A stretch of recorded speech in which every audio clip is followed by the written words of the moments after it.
तीसरे पेज पर बात चल रही थी।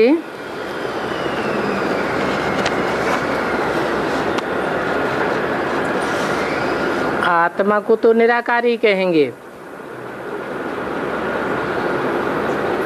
बाबा ने समझाया है आत्मा एक ही शरीर छोड़ दूसरा लेती है और शरीर लेकर के पार्ट बजाती है। मनुष्य फिर आत्मा के बदले अपने शरीर को ही समझ लेते हैं। मैं आत्मा हूं ये भूल जाते हैं।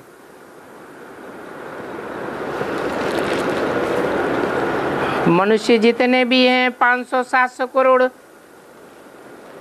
सब मनुष्य आत्माएं अपन को भूल जाती हैं।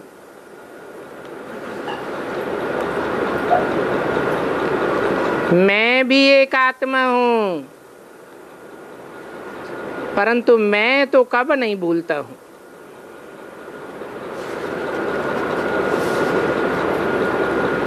क्यों नहीं भूलता हूं? है ये किसने कहा मैं कब नहीं भूलता हूं कि मैं आत्मा हूं? शिव बाबा ने नहीं, शिव बाप ने कहा मैं कब नहीं भूलता हूं। क्यों?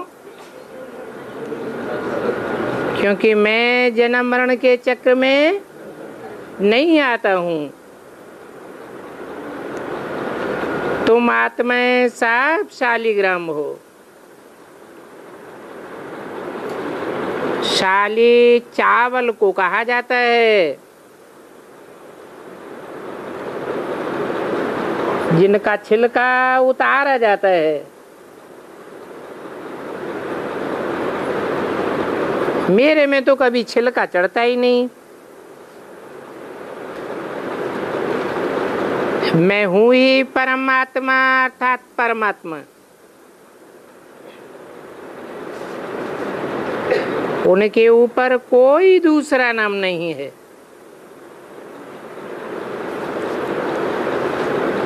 उस परमात्मा का नाम शिव है। हो तो तुम भी ऐसे ही आत्मा, परंतु तुम सब शालिग्राम हो। शिव के मंदिर में जाते हैं, वहां भी शालिग्राम बहुत होते हैं। शिवलिंग की पूजा करते हैं तो शालिग्राम की पूजा साथ में कराते हैं। तभी बाबा ने समझाया है ताकि तुम्हारी आत्मा और शरीर दोनों की पूजा होती है।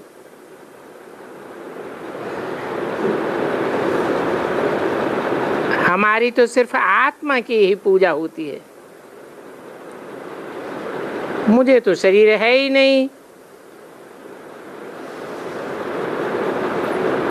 तुम कितना ऊंच बनते हो।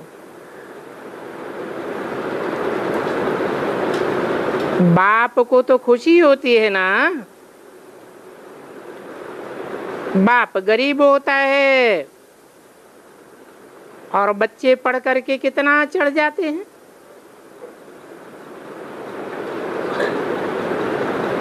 बच्चे बाप से भी ऊंच पद पाए लेते हैं। तो बाप को तो खुशी होती है ना।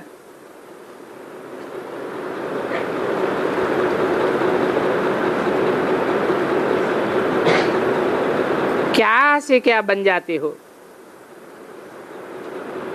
बाप भी जानते हैं तुम कितना ऊंचे थे, अब कितने आरफन बन गए हो।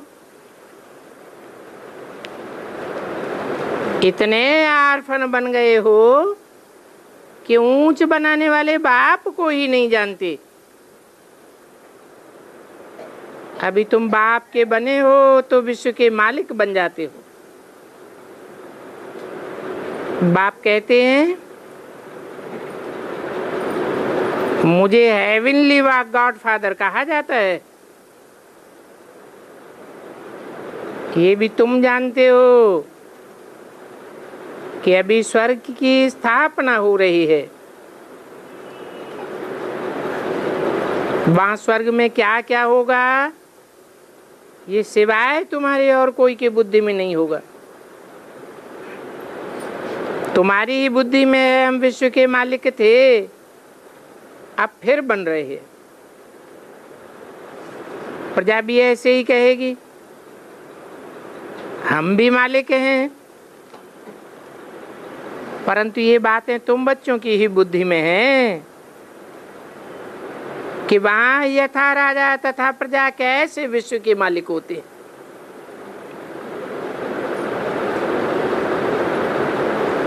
यहां तो नहीं कहेंगे यथा राजा तथा प्रजा भारत के मालिक हैं, वहां तो ऐसे कहेंगे। क्यों कहेंगे? क्योंकि वहां राजा और राज्य में पारिवारिक संबंध होता है। तो खुशी रहनी चाहिए ये बातें सुन करके। सुनो और खूब दूसरों को भी सुनाओ। इसलिए ये सेंटर्स, प्रदर्शनी, म्यूजियम आदि निकलते रहते हैं। जो कल पहले हुआ है वही होता रहेगा। म्यूजियम और सेंटर बनाने के लिए तुमको बहुत ऑफर करेंगे, फिर बहुत सेंटर्स निकल पड़ेंगे। धीरे धीरे सभी की हड्डियां नरम होती जाती हैं। तुम्हारी योग में कितनी जबरदस्त ताकत है। बाप भी कहते हैं तुम्हारे में बहुत ताकत है। भोजन तुम योग में रह करके खाओ और दूसरों को भी खिलाओ तो बुद्धि इस तरफ खींचेगी। भक्ति मार्ग में तो गुरुओं का झूठा आदि भी खाते हैं। तुम बच्चे समझते हो कि भक्ति मार्ग का विस्तार बहुत है। इतना विस्तार है जो उसका वर्णन भी नहीं कर सकते। बीज का और झाड़ का वर्णन कर सकते हैं, बाकी कोई को बोलो कि झाड़ के पत्ते गिनो तो क्या गिन सकेंगे? नहीं गिन सकते। पत्ते तो अथाह होते हैं। बीज में तो पत्ते की निशानी भी दिखाई नहीं पड़ती है। तो वंडरफुल बात है। इस झाड़ को भी कुदरती कहेंगे। ये जीव जंतु कितने वंडरफुल हैं। अनेक प्रकार के जीव हैं। कैसे पैदा होते हैं, बहुत वंडरफुल बात है। इसको कहा जाता है नेचर। ये बना बनाया खेल है। सतयुग में तुम क्या क्या देखेंगे वो भी नई चीजें होंगी। एवरीथिंग न्यू होता है। मोर के लिए तो बाबा ने समझाया है। उनको भारत का नेशनल बर्ड कहा जाता है, क्योंकि श्री कृष्ण के मुकुट में भी मोर का पंख दिखाते हैं।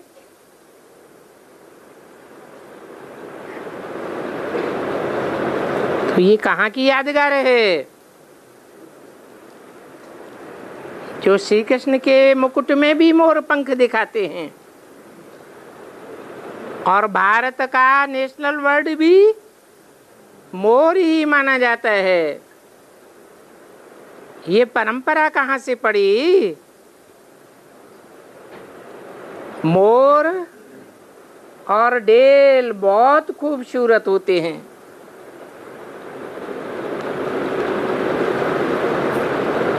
मोर का डांस कितना प्रसिद्ध है।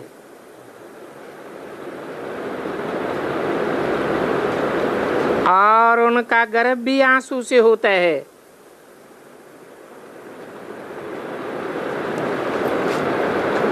इसलिए नेशनल बर्ड कहते हैं। ऐसे तो पक्षी बहुत सुंदर सुंदर विलायत में भी होते हैं।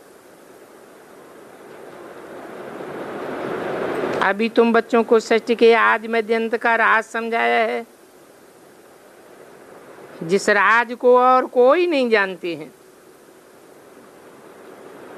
बोलो, हम आपको परमपिता परमात्मा की बायोग्राफी सुनाते हैं।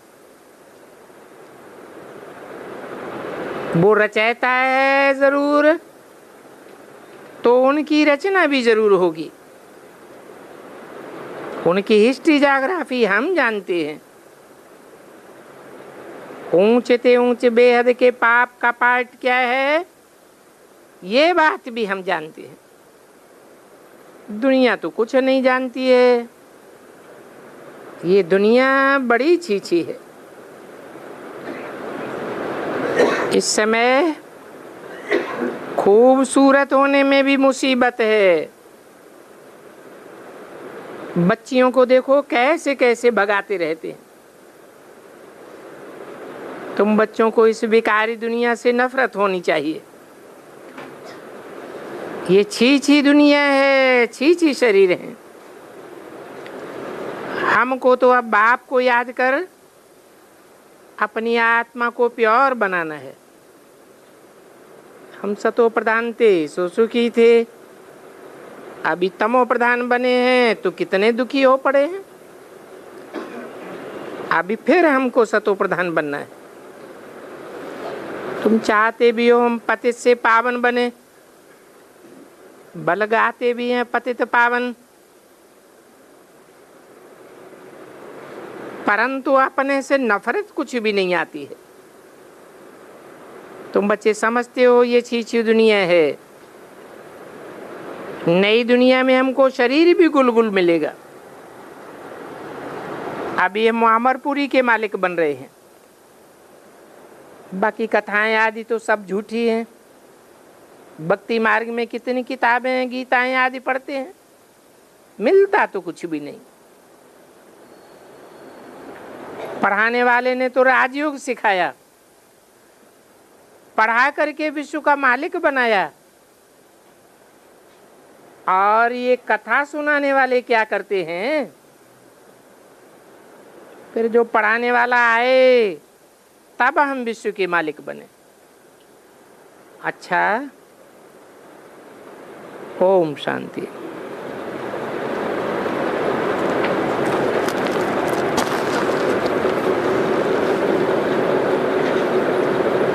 आज का प्रातः क्लास है 24/11/67। रिकॉर्ड चला है बदल जाए दुनिया न बदलेंगे हम। परंतु ये किसने कहा?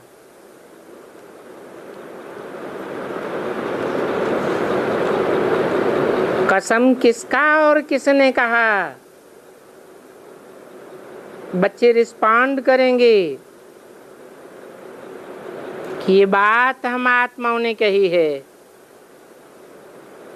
और किसके लिए कही है? परमपिता परमात्मा के लिए कही। क्या कहा? जब तक तुम्हारे शरीर में दम है या जीते हैं, प्रतिज्ञा करते हैं कि हम जीते जी आपकी ही याद में रहेंगे। ये भी बच्चे समझते हैं ये एक की याद में रहना कोई इतना सहज नहीं है। जो अपन को सदैव आत्मा समझ बाप को याद करते रहे, है तो बड़ी डिफिकल्ट बात। क्योंकि माया के तूफान बहुत लगते हैं। माया घड़ी घड़ी बुद्धि का योग तोड़ देती है। इसके लिए भी बाप ने उपाय तो बहुत बतलाए हैं। याद की यात्रा के लिए अपने पास डायरी रखो। अगर डायरी खाली होगी तो आत्मा को ख्याल होगा कि डायरी हमने नहीं भरी है। इस बात में घड़ी घड़ी सावधानी चाहिए। बच्चों को एक ही बार समझाया जाता है और एक ही बार बाप का पार्ट बजता है पतितों को पावन बनाने का। तमो प्रधान को सतो बनाने के लिए एक ही बार बात पाते हैं। पति से पावन एक ही जन्म में बनते हैं। सीढ़ी उतरने में तो 84 जन्म लगते हैं। शुरू से लेकर कुछ न कुछ कला कम होती जाती है। अपन को आत्मा समझ बाप को याद करने का डायरेक्शन मिलता ही नहीं है। कोई भी जन्म में ये डायरेक्शन नहीं मिलता। ये डायरेक्शन अभी ही बाप से मिलता है। तो आत्मा सतो प्रधान बन जाती है। फिर आस्ते आस्ते कुछ न कुछ कला कम होती रहती। तुमको एक ही बार शिक्षा मिलती है तमो प्रधान से सतो प्रधान बनने की। जबकि तुमको सतो प्रधान दुनिया में जाना है। फिर ये कला कम कैसे होती जाती है? ये बात बच्चों को वहां मालूम नहीं पड़ती। ये पता तब पड़ता है जब बाप आकर याद की यात्रा सिखाते हैं। क्या पता पड़ता है कि हमारी कलाएं कैसे कम होती जाती हैं।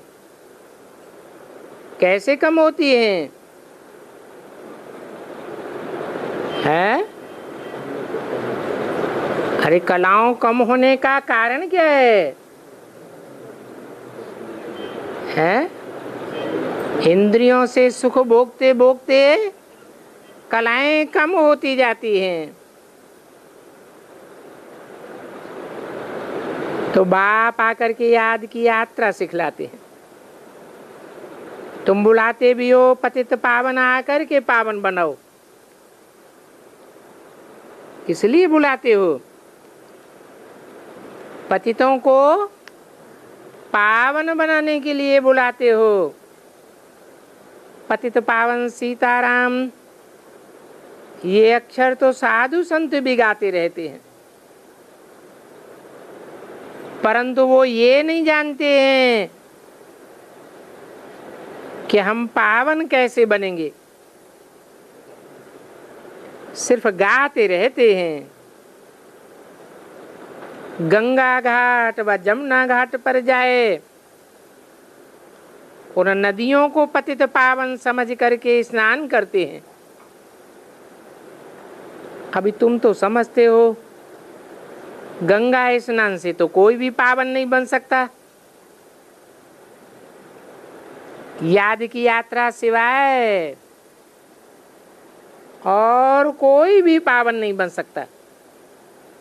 कोई उपाय ही नहीं है। ये भी तुम्हारे सिवाय कोई नहीं जानते हैं। बाप कहते हैं बच्चे अपन को आत्मा समझो। हर एक बात समझने की है। कोई पूछते हैं तुम कैसे कहते हो शिव बाबा आते हैं? ये भी समझने की बात है ना। भगवान को देखने की बात तो नहीं है।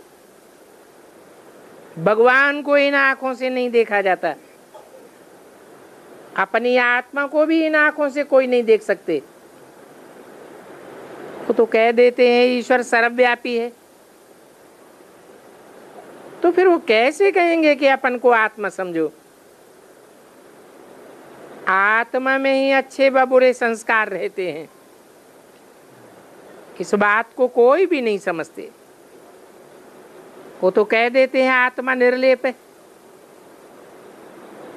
और बाप तो इन बातों को कितना सहज करके बताते हैं, जास्ती कुछ भी तकलीफ नहीं देते। सेकंड में तुम्हारी जीवन मुक्ति हो जाती है। तो बाप कहते हैं बच्चे अपन को आत्मा समझ, मुझ बाप को याद करो बस। बाकी जो कहते हैं कल्प की आयु इतनी है, ऐसे है, ये है, उनके लिए फिर ये चित्र हैं। डिटेल में चित्रों में समझाया जाता है। हो सकता है और भी चित्र बनाने पड़े। आधा कल्प भक्ति चलती है, आधा कल्प ज्ञान। तुम सतो प्रधान से सतो में आते हो, आत्मा में ही खाद पड़ती है। अभी तुम्हारा एम ऑब्जेक्ट है नर से नारायण बनना, इसलिए इनको सत्यनारायण की कथा कहा जाता है। बाप ने समझाया है ये सब भक्ति मार्ग है। ज्ञान सिर्फ एक ही बाप के पास है, वो ही ज्ञान का सागर, पवित्रता का सागर है। और दुनिया में कोई को भी ज्ञान का सागर है, पवित्रता का सागर नहीं कह सकते हैं, क्योंकि सभी 84 जन्म लेते लेते पतित जरूर बनते हैं। इसको भी एवर प्योर नहीं कह सकते हैं। ये बातें बुद्धि में धारण करने की हैं। बच्चे समझते हैं सतयुग में सतो प्रधान थे, फिर बाद में तो नीचे ही उतरते आए हैं। हम सतो प्रधान कैसे बन सकेंगे, ये संशय भी क्यों लाना चाहिए। संशय बुद्धि विनश्यन्ति, कम पद पाए लेंगे। बाबा ने समझाया है ये अविनाशी ज्ञान है, इस ज्ञान का विनाश नहीं हो सकता।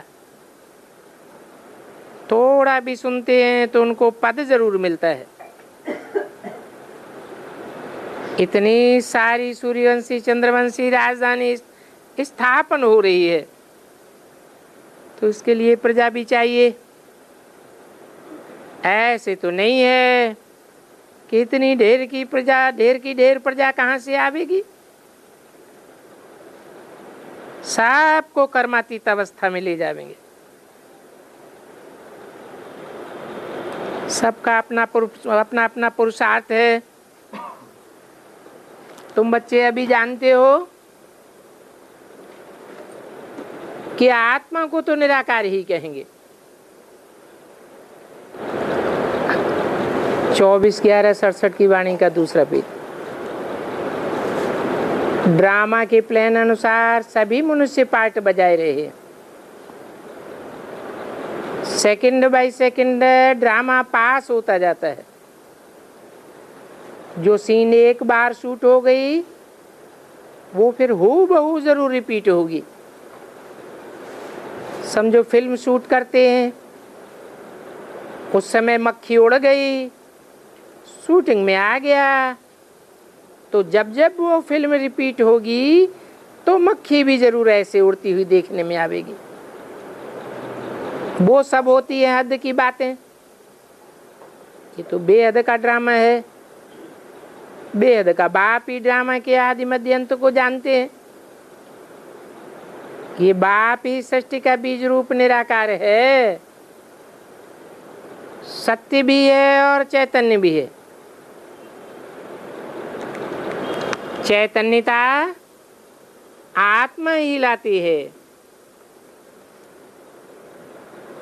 बाप को भी नॉलेजफुल ब्लिसफुल कहा जाता है।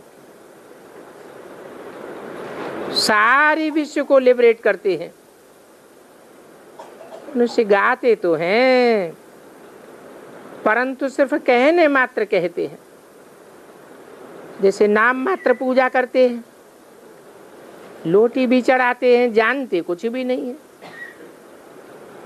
ये कौन है, क्यों इन पर लोटी चढ़ाते हैं, इनका नाम रूप देश काल क्या है, कुछ भी ख्याल नहीं करते। बस सिर्फ कहते हैं भगवान है, और तो कुछ नहीं जानते। इसको कहा जाता है अंधश्रद्धा। बाप ने भी कहा है अंधे की औलाद अंधे, जो बाप को ही नहीं जानते हैं। कब कहा बाप ने?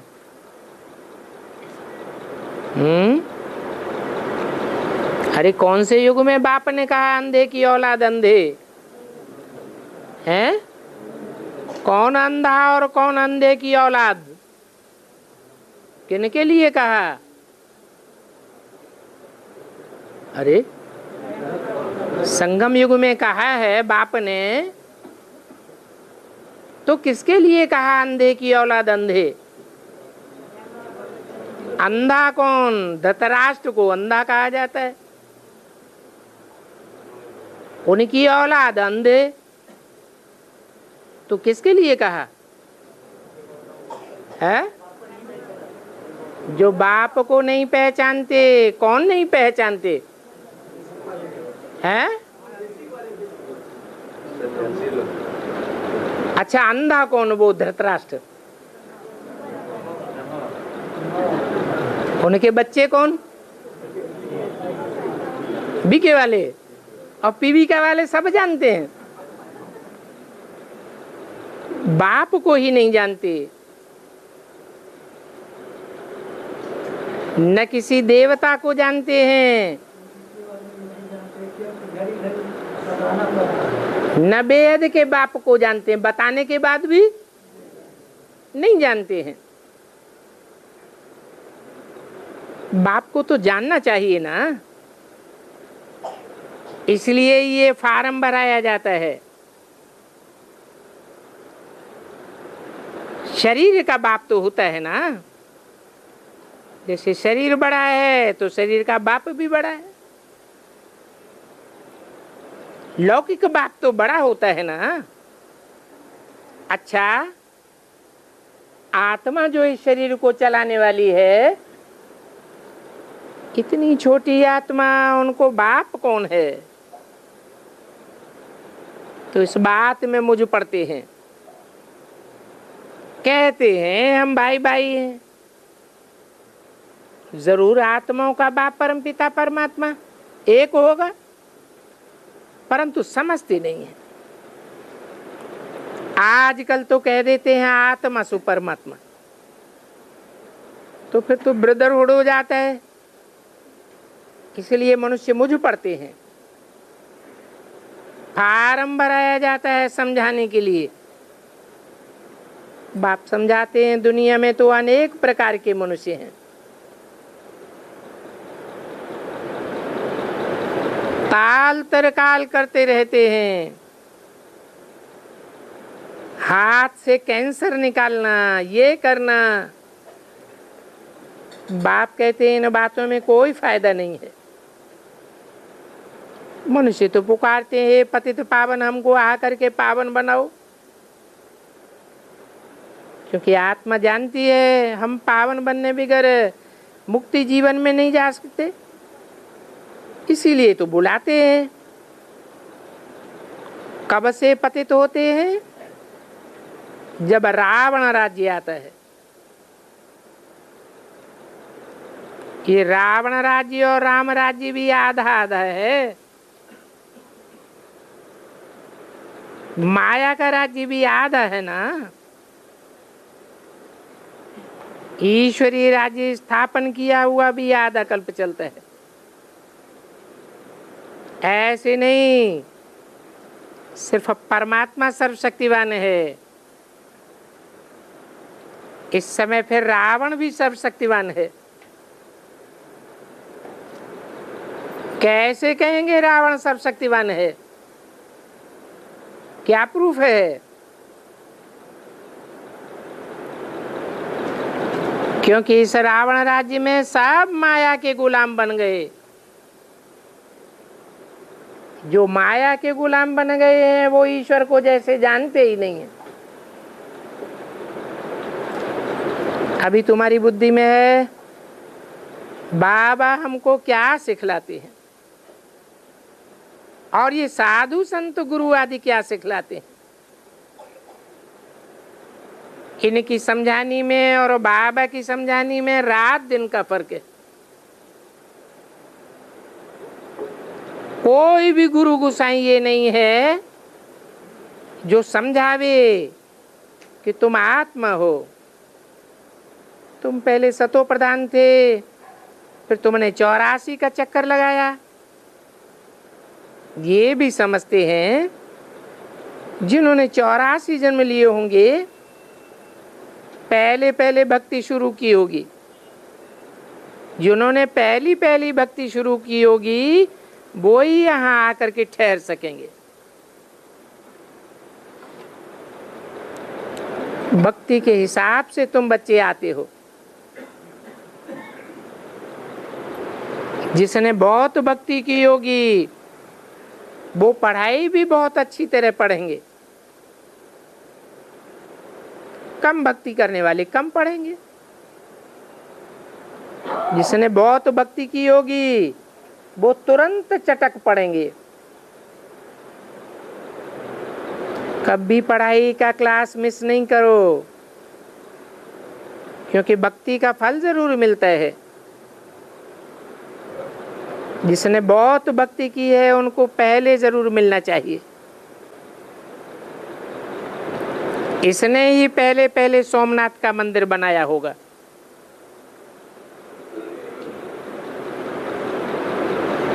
किसने?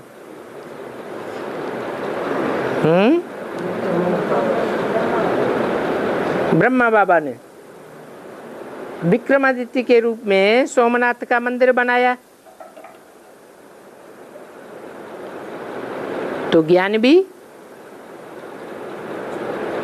पहले कौन लेता है?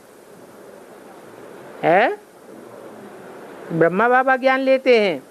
अभी ज्ञान लिया है तो ये बात तो झूठी हो गई है। पहले पहले सोमनाथ का मंदिर बनाकर किसने भक्ति की? कहते हैं विक्रमादित्य राजा ने सोमनाथ मंदिर बनाया। विक्रमादित्य कृष्ण की ही आत्मा है। तो जो पहले पहले भक्ति करता है वो पहले पहले ज्ञान भी लेता है। परंतु क्या कृष्ण की आत्मा ने ज्ञान लिया, बाप को पहचाना है, या अपन को ही गीता का साकार भगवान मानता है? तो बाबा की बात झूठी है क्या? अरे पहले पहले ज्ञान लेने से भी क्या फायदा? आज निश्चय होता है, कल माया निश्चय उड़ाए देती है। तो पहले पहले निश्चय कहें या पहले ब्रह्मा बाबा ही निश्चय पैदा करेंगे? जब तक ब्रह्मा को पूरा निश्चय न हो तब तक कोई बच्चे को पूरा निश्चय 100% नहीं हो सकता। ये भी जानते हो कि इनको शिव ने ही समझाया है, शिव ने ही सोमरस पिलाया है, ज्ञान योग सिखाया है। इसलिए इनका सोमनाथ नाम रख दिया है। किनका? किनका नाम सोमनाथ रखा है? प्रजापिता ब्रह्मा का नाम सोम को नाथने वाला। सोम माने चंद्रमा। कितने बड़े बड़े मंदिर बनाए हैं। नाथने वाला क्यों? नाथ किसको डाली जाती है? बैल को डाली जाती है। तो मंदिर बनाते हैं तो वहां बैल भी रखते हैं। ज्ञान योग सिखाया है ना। मंदिर बहुत बड़े बड़े बनाए दिए। सोमनाथ का मंदिर कितना हीरों जवाहरातों से सजा हुआ था। अभी जो मंदिर है वो तो जैसे भरतनाट्य कौड़ी है। कौन सा मंदिर है? जो सोमनाथ का मंदिर बनाया था विक्रमादित्य ने, वो तो मोहम्मद गजनी ने तोड़ फोड़ दिया। अभी 200 साल पहले नया मंदिर बनाया गया। तो उसकी वैल्यू तो उसके मुकाबले कुछ भी नहीं है। वो था बर्थ पाउंड। इस समय के मनुष्य बर्थ कौड़ी हैं। अभी फिर से तुम बर्थ पाउंड बनते हो। शुरू में तुम्हारे पास कितना धन था, पदमों की मिल्कियत थी। बाप कहते हैं मीठे बच्चों तुम पद्मा पदम भाग्यशाली बनते हो। वहां तो अनगिनत धन रहता है। इतना धन रहता है तो कि तुम गिनती भी नहीं कर सकते। सोनों जवाहरातों के महल होते हैं। ऐसे नहीं कहेंगे अभी ये मंदिर नहीं है तो हम कैसे माने।